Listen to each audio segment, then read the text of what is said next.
So I went to a restaurant. They invite me for lunch, and they just said, "We want you to come to our house, stay with us. We'll hire interpreter and a lawyer, and see what we can do." And little you know, the next day I went to the house. The next day came a lawyer and interpreter, and the lawyer said, "But you have 1 year working permit visa for the United States." I said, "Yeah, I do." And he said, "Okay." We put the paper together. 2 weeks later, we went to the congressman's office at the time, because I was political refugee. It's kind of different. And she said, "Are you crazy?" I said, "Why? You have 1 year working visa for the United States. Why you want to apply now? If you apply now, we cancel that visa. And you have to wait. And in 30 days, if we say no, you have to go. So stay for a year and then apply." And I looked at her, and through the interpreter, I said, "If I come to your house and I want to stay in your bed, would you let me?"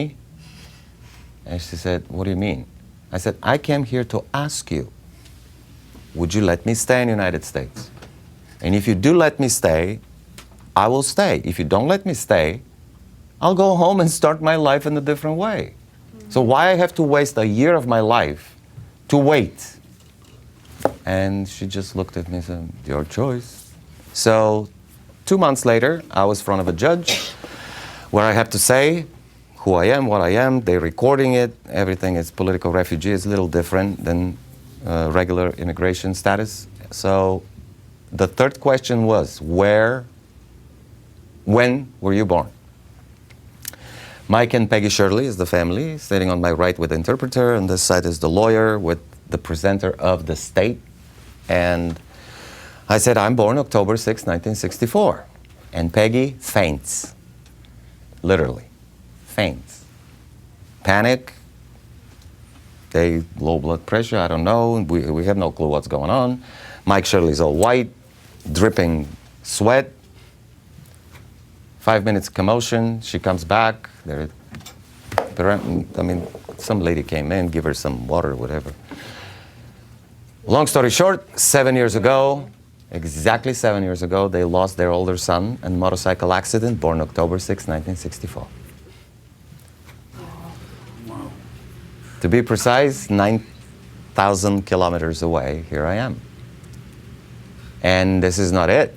Once we got to their house, everything went very dramatic. We got to their house, they opened his room upstairs. They were pretty well put together people, actually. Said, "This room hasn't been open for 7 years, so please, it's yours now." And being Bulgarian superstitious, like, no. I'm not going in. They said, "At least take a look, see how he lived, where he been." They're all crying, so I walked in, and the first thing I see on the wall, many of you probably know, especially now with the Bohemian Rhapsody, the movie, the huge poster of Freddie Mercury, his concert in Budapest, where he's half and with the British flag. I was at that concert. Not only, this is the poster I have in my room in Bulgaria. Wow. I took a picture, I sent it to my mom, and I said, "Take a picture and send it over," because nobody believed me. And it took about 2 months, and we got the picture. So, long story short, 3 years I was there. I work as an airbrush artist, washing dishes, anything you can imagine, and studying English. And in '93, I load my Volkswagen Bug, and I said, "I'm going to follow my future in what I want to do, acting." So the only place is California. So I came to San Diego, and for 7 years, I owned a coffee shop, a pizza, a catering business, and going at night to study English. And in 1999, I auditioned for San Diego Repertory Theater. And from this moment on, I had quite a bit of awards on stage. I did from La Jolla Playhouse, the Old Globe, all the way to San Francisco Academy. A lot of theater. I'm a thespian by heart. And in 2007, I went down to Costa Rica to visit a friend. My son was only 1 year old when I visited for 3 days. And the second day, I got so drunk.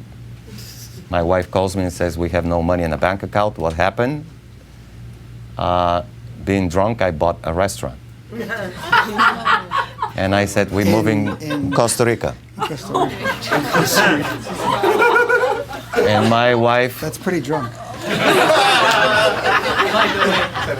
I went 6:45 at the bank and I signed the check right there.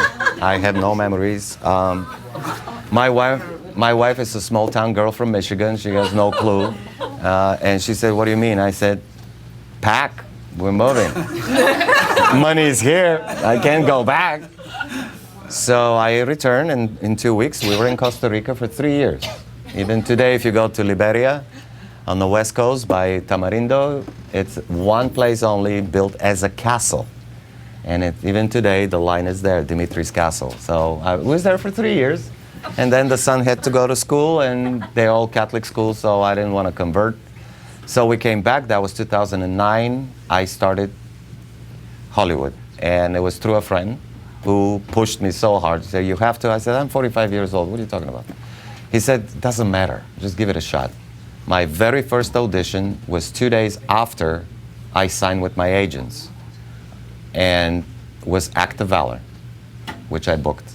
Act of Valor. The movie.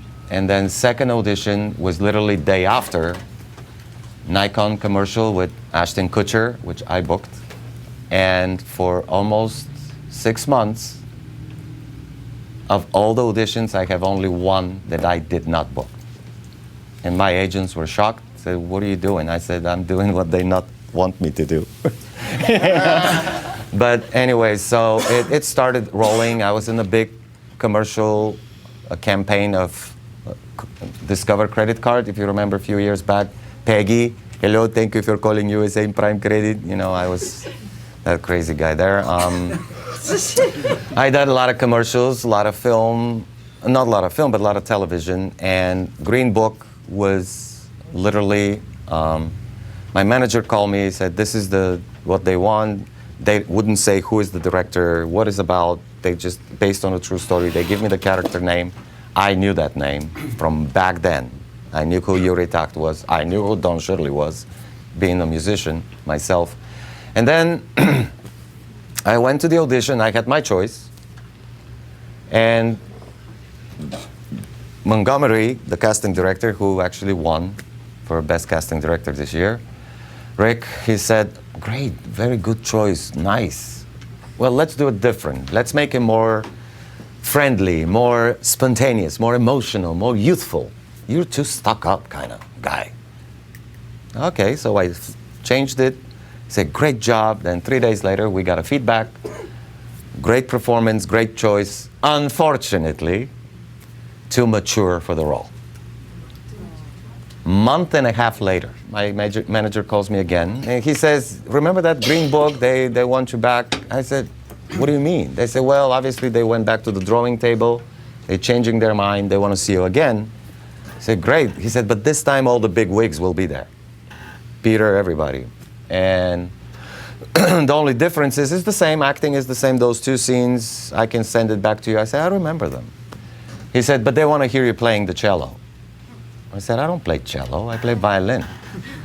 And he said, what do you mean? You don't know anything about cello? Violin, cello, same thing, right? Yeah. And I was like, okay, does the cello players I play with count? And he said, Dimiter, that's not funny. I said, I don't play cello. It's a completely different instrument. I can fake it. I've been in a symphony long enough. My girlfriend was a cello player. But I can fake it. He said, yeah, they want you just a little bit. And I said, well, how much time I have? He said, you have 5 days. So being classical musician for me, and an actor of the way I was brought up as an actor and trained, this is where we make the big choice. I mean, we can go easy way, and I'm pretty sure it's a photo drop. I mean, Mahershala got a photo drop, right? So it will be a photo drop. But you have a chance. 5 days, that's like nothing, but why not? I hired a cello teacher that same day. I rented a cello. By the day 3, after 7-8 hours a day playing, my wife almost divorced me. Then the last 2 days, she left with the kids to her aunt's house. Because obviously, Costa Rica? No, no, seriously. And I finally, I told my cello player I want to play the solo 18 bars of the cello of the theme song of the movie, Waterboy. And she said, Dimiter, this is not possible. I said, I know, but I want to try it. So I sat down, my phone, I recorded her playing it. I recorded her hands, everything. Then I went home, and it was all night long. And then the next day, I went to the audition, and they said, okay, Dimiter, just sit down, hold the cello, see how it looks, and just whatever, like little boom boom. I said, okay, I'm gonna play you the solo. And they say, yeah, right. Chris Bowers is all cracking up, and it's like, okay. So I played it.